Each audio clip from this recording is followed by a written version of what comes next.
예, 안녕하십니까. 오늘은 우리가 퇴직 후에 재취업 혹은 창업을 많이 합니다. 창업에 대해서 조금 더 구체적으로 알아보고자 합니다. 퇴직을 한 분들이 창업에 대한 부담을 상당히 많이 가지고 있습니다. 네.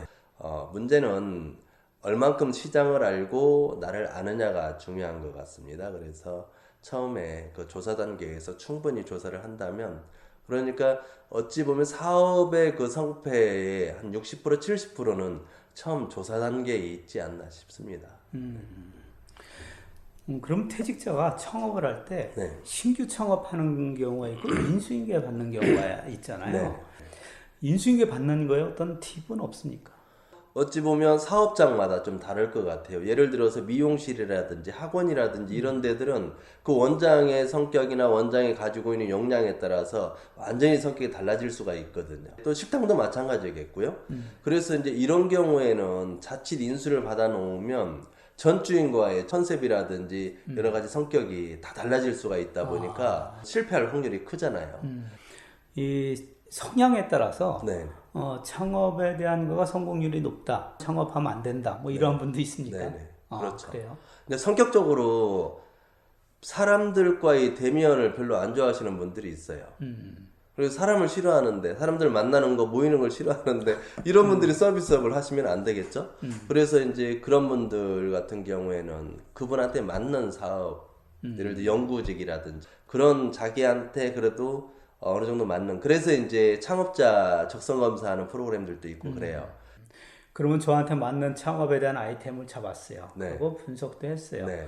예, 그 다음에 이제 창업을 했는데 홍보하는 게 쉽지 않아요. 제일 중요하죠. 홍보를 네. 어떻게 합니까? 아무리 좋은 상품을 가지고 있어도 고객이 알지 못하면, 고객한테 알리지 못하면 그 상품은 정말 그야말로 쓰레기에 불과한데 고객한테 알릴 수 있어야 되겠죠.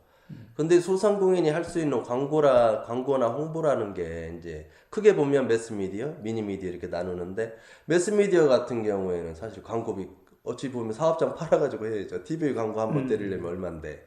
그래서 이제 미니미디어를 많이 활용을 하는데, 명함이라든지 뭐 현수막 이런 거 가지고 사실 어렵잖아요. 그래서 전단지라든지 이런 것들을 활용할 수 있는 방법들이 이제 주변의 업소들하고 서로 협업을 하는 거죠. 내 사업장과 관계에 있는, 예를 들어 학원에서 미용실이라든지 뭐 이제 목욕탕이라든지 이런 데하고 협업을 해서 가서 광고 뭐 어떤 그 창을 활용을 한다든지 이런 부분들도 있겠고요. 그 다음에 이제 내 전 직장이라든지 전업, 또 내 경력 이런 데를 통해서 소위 가지고 있는 네트워킹이 있잖아요. 그래서 제 아는 분 같은 경우에는 이제 그 치킨집을 하시는데 주 고객이 자전거 트레킹하는 그 동호회 분들이세요. 그래서 자기가 워낙에 이제 그 트레킹을 좋아하다 보니까 거기만 회원들이 몇천 명씩 있고 하니까 북한산자락 이렇게 돌고 와서 거기와 산책하고 이런 경우를 많이 봤거든요. 그래서 내가 가지고 있는 역량을 충분히 활용하는 방법 하나. 그 다음에 이제 요즘 등장 소셜미디어 있잖아요. 그래서 SNS를 잘 활용하는 거는 매우 중요하다고 봐요. 엊그제 이제 중앙일보에도 보니까 그 인플루언서한테 인스타그램에다가 30만 원 주고 광고를 올렸는데 매출이 2배 반이 올랐다는 이제 기사를, 그 기사 내용을 보면서 없는 것을 있다고 하고 나쁜 것을 좋다고 하는 것은 나쁘지만 있는 그대로를 보여서 소비자들에게 알릴 수 있는 건 좋다고 봐요.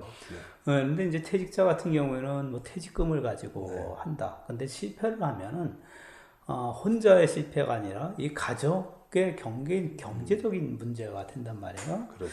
우리가 창업을 할 때 정부에서 보조받는 프로그램 뭐 이런 거 활용하는 방법? 보조받는 프로그램이라든지 지원받는 프로그램들이 많이 있습니다. 있는데 이제 이것들을 이제 그것도 발품을 많이 팔아야지 돼요. 그래서 직접 또 남의 이야기만 듣다 보면 소위 컨설턴트라든지 어떤 그런 걸 소개해주는 뭐 회사라든지 이런 데만 쫓아다니다 보면 그 컨설턴트나 그 회사의 목적은 내 사업이 잘 되게 하는 그것도 있겠지만은 어찌 보면 중간에 어떤 그 운영하는 이제 그 경비를 채우기 위한 방법이기도 하잖아요. 그래서 내가 직접 다녀보는 게 제일 중요해요. 그래서 소상공인 시장진흥공단이라든지 아니면 중소기업청이라든지 아니면 서울시 같은 데도 그런 프로그램들을 운영하고 있기 때문에 직접 방문해서 상담을 받아보는 게 첫째 제일 좋다는 거. 그리고 나한테 어떤 상품에 대한 아이디어라든지 좋은 제품들이 있는 경우에는 얼마든지 그걸 사업화 시킬 수 있는 프로그램들이 있어요. 이제 40, 50대 퇴직자들을 위한 프로그램들도 굉장히 많은데 이제 중요한 것은 그런 어떤 경제적인 지원 프로그램들도 있지만 교육도 많고 컨설팅도 많다는 거죠. 그래서 내가 혼자 어렵게 하는 것보다는 그 전문가의 도움을 받을 수 있는 프로그램들이 많기 때문에 직접 방문해서 상담 받아보시고 찾아보시고 하면 굉장히 좋을 것 같습니다. 이 사업을 진행하는 데 있어서 실패 요인이나 주의할 점은 무엇이고 이러한 팁 좀 부탁 좀 드립니다. 사업에 사실 팁이 있겠습니까? 그게 정말 불광불급이라고 내가 미친 듯이 하면 성공할 수 있다고 봐요. 그냥 어느 사업장이든 가서 보고 성공한 그 대표님들을 만나보고 실패한 대표님들을 만나보면 눈빛부터가 달라요. 네, 그래서 일단은 내가 성공하고자 하는 그런 욕구가 중요할 것 같고요. 그 다음에 이제 외식업이나 교육이나 내 철학이 중요하다고 봐요. 외식업을 하시는 분이라면 정말 장인정신을 가지고 내가 이 음식에 관한 한 정말 최고 권위자가 되고 정말 최고가 되겠다. 그리고 내 음식을 먹고서 행복해하는 사람, 즐거워하는 사람들을 보면서 행복해할 수 있는 그런 분이라면 반드시 성공한다고 봐요. 근데 단순히 그냥 외식업을 하면서도 몇 그릇을 팔아서 얼마를 남기겠다에 초점을 맞추다 보면 고객과의 이렇게 거리가 좁혀질 수가 없잖아요. 그래서 먼저 이렇게 가질 수 있는 게 그런 철학이 중요하다는 거.